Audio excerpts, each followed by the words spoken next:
صباح النور عليكم الغزالات، كي درتو؟ لاباس عليكم؟ كنتمنى هذا الفيديو يلقاكم على خير وبخير في احسن الظروف والاحوال يا رب. اليوم ان شاء الله غادي نشارك معكم سينامون كيك او كيكه سينابون.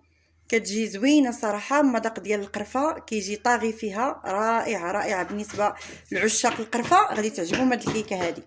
اذا بالنسبه للمكونات، عندي هنايا 3 الكيسان ديال الدقيق، يعني الكاس باش تعبري الدقيق عبري به جميع المكونات. 3 الكيسان ديال الدقيق الممتاز يكون مغربل، 2 معالق صغار عامرين ديال البيكين باودر او خميره الحلويات، كاس الا ربع ديال الزيت، وكاس ناقص اسبوع ديال الحليب، وكاس ناقص اسبوع ديال السكر، يعني ديري هكذا عبري اصبع نقصيه.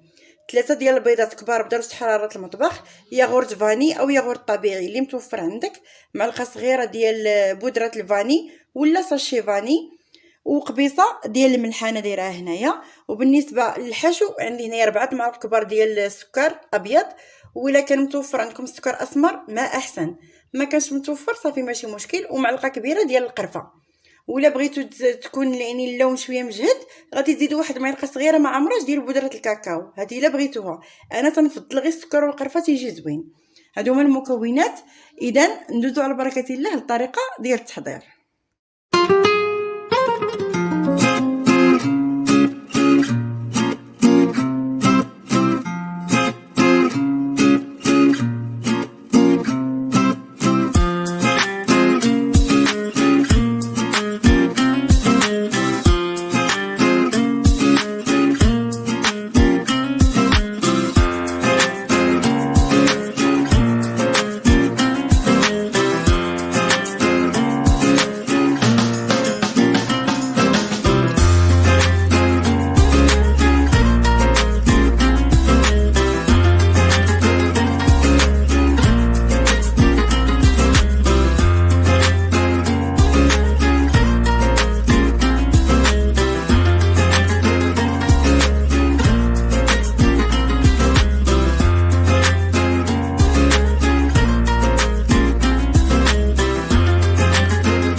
هنا البنات كملت الكميه ديال الدقيق كامله اللي قلت لكم 3 الكيسان كلها استعملتها.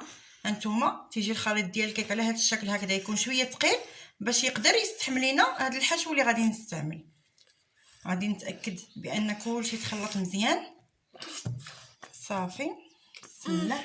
غادي نجيب هذا المول، انا اختاريت هذا المول هذا ديال الزاج، دهنته بالزبده ورشيته بالدقيق. ممكن تختاروا اي شكل ديال المول اللي تبغيو. عندي هنايا هاد السكر مع القرفه، غادي نخلطهم مزيان حتى ينسجموا مع بعض. عرفتوا واحد الريحه طالعه منها شحال زوينه.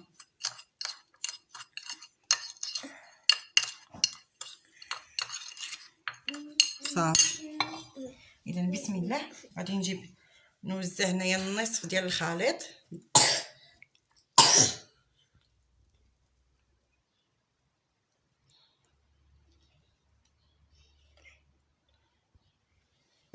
بحال هكذا نحاول نقادها، وغادي نوزع هذا الخليط هذا ديال القرفه والسكر، ونحاول ما نوصلش للحواف باش ما تلصقش من بعد على هذا الشكل.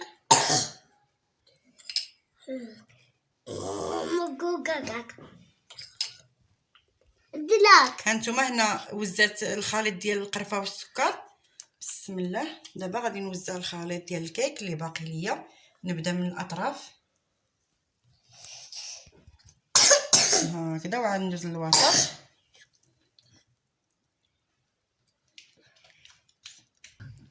صافي انا وزعت الخليط ديال الكيك، غادي نخبطها شويه باش يخرجوا الفقاعات، ونجيب واحد السكين ونمررو هكا في الوسط. صافي وغادي ندخلها للفران يكون بارد، ونخليها لمده ديال 35 حتى 40 دقيقه حتى طيب، على خاطر نشوفها تحمرات من الجناب. نشعل عليها من الفوق باش تذهب ليا من الفوق، ونتلاقاو ان شاء الله في الطبق النهائي.